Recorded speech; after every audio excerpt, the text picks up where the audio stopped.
Welcome back to my little channel. Once again, and it has been some time ago, I'm going to make a small video answering to people claiming that feminism is the best way to deal with the world. I don't want to attack her, nor do I want to make fun of her. But I do have to discredit the stupid things she says, because there are rather a few. I hope you will enjoy this one. Hey y'all! This is another video I'm doing in a series with Everyday Feminism, which is a website dedicated to helping you stand up to and break down everyday oppression. And in this video, I want to discuss the question of female privilege. So to be clear, I'm not in this video talking about cis privilege, that is the privilege that cisgender people have in a society which oppresses trans and gender non-conforming people. I'm talking about something different, something I'm often asked about, or frankly told about in my comments section, and that is the elusive female privilege. Is there a thing called privilege? And if there is there a thing called female privilege? Well, I think privilege in itself is a wrong word, but by lack of better, let's go with that one. If privilege exists, that means that some people or some groups of people have an advantage that other groups of people don't have. This is something postmodernism brought to life. It didn't exist before that. Before that, everyone had merit. You had to earn your position. But according to postmodernism, there are these things called privileges. Now, postmodernism is born from Marxism, as is feminism. This is why the victim narrative is so important in feminism, because, hey, if you're not a victim, you must be privileged. You're part of the problem. Can't have that, now can we? So, firstly, why do people think that this is a thing? Because on average in the Western world, women are protected. And if a man attacks a woman, everyone cries outrage. If a woman attacks a man, no one blinks an eye. And if a woman commits a crime, then yeah, she might get punished, but surely not as much as a man does for the very same crime. This is not just me saying this. There are actually studies on it, and I have some stuff linked down below. The main arguments I see about this come from men who take issue with certain social norms or stats or even legal structures which seem to give women advantages over men. There are plenty of women out there that recognize this and speak out about it. And it's not just seeming, it's actually something that happens. So think, for example, of the very often cited stat about women being more likely to receive custody of children in a divorce case. Which is true for more than 80% of court cases where men and women fight for custody of their children. More than 80% of those men lose, which isn't average and seems a bit weird. Why would men always lose? Or at least, well, let's say 8 out of 10 times. There must be something to this privilege thing that women enjoy, right? These kinds of perceived inequalities are often told to me as proof that women have privilege in their being women. I would say there's much more to this women privilege than just winning custody battles for their children whilst basically stomping on men's heart. I mean, there is more to it. There is a lot more to it.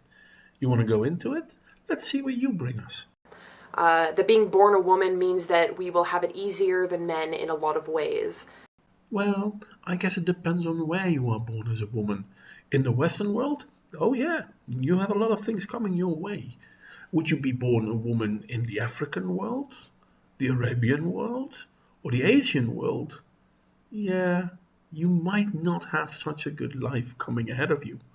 But hey, looking at the way you look, you're born in the Western world. Trust me, you have it a lot easier than your male counterpart in this world. And you have it way more easier than women born in any place other than the Western world. You know, because people hold doors for us and pay for our dinner. Privilege, right? wrong. And here's why female privilege is not as straightforward as many men would like you to think. The first thing is what is perceived as female privilege usually refers to some benefit in the private or domestic sphere. So yes, maybe we do have to pay for dinner dates less often due to social norms we did not create, I might add. Yes, we often receive custody of children, also due to social norms surrounding motherhood and domestic labor, which we did not create and which do not serve women well in a larger sense. So women get custody more easily than men. And this is created by women actually. It started somewhere late in the 19th century. Before that, custody would go to the breadwinner, and this was usually the man. But women complained about it. So custody went to the women, and men still need to pay. Yes, this was very much created by the women. Actually, you can look up Carolyn Norton. This is somewhere 1837. I'm just thinking out loud here, where she, a wealthy woman, got divorced from her husband, and the children were, by that time and law, obliged to stay with their father. And she didn't like that. And in all fairness, divorce was only something that happened to the very rich, and with the very rich, the children stayed with the father.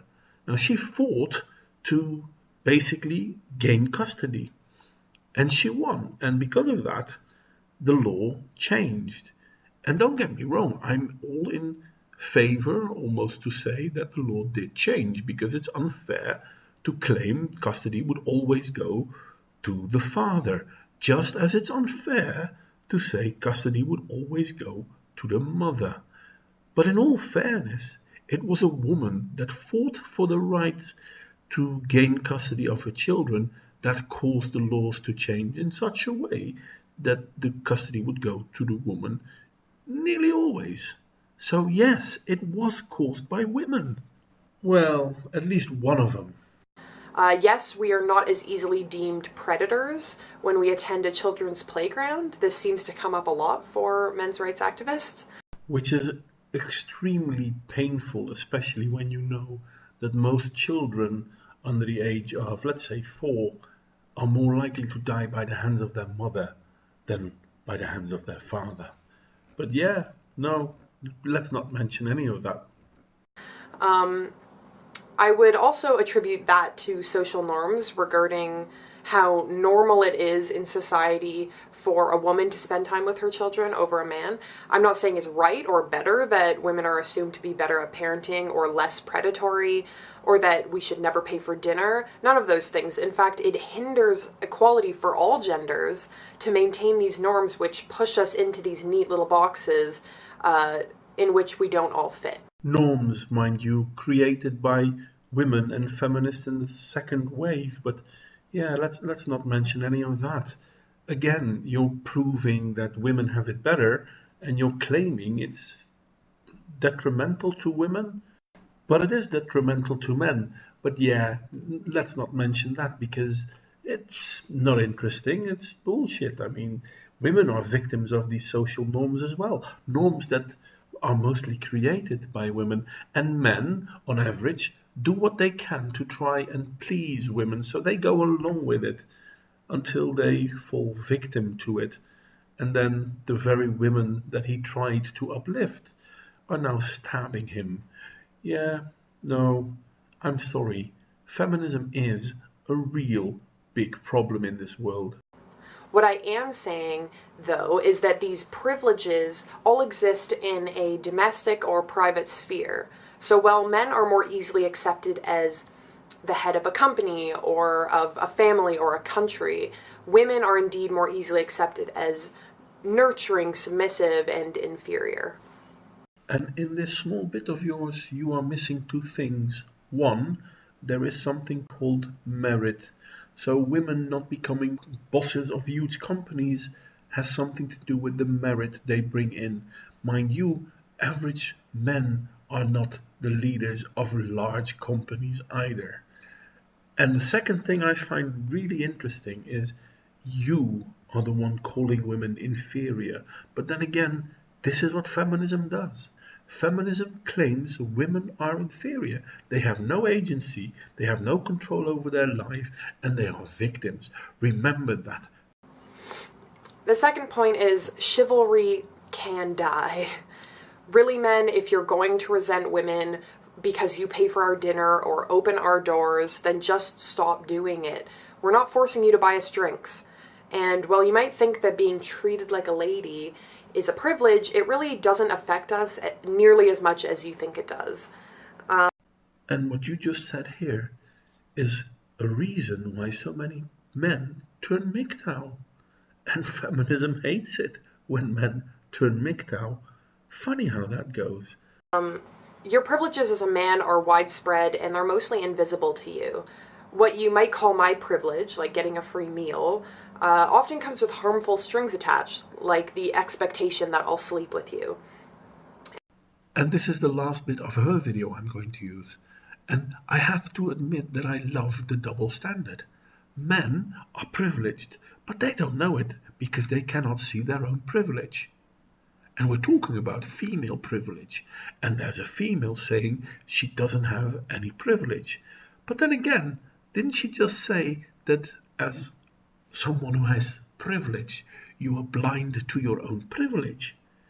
And her example of why she thinks she doesn't have privilege is because it's no big deal that she doesn't have to pay for a dinner once in a while. Never mind the fact that female genital mutilation is still by law forbidden. Male genital mutilation, not so much.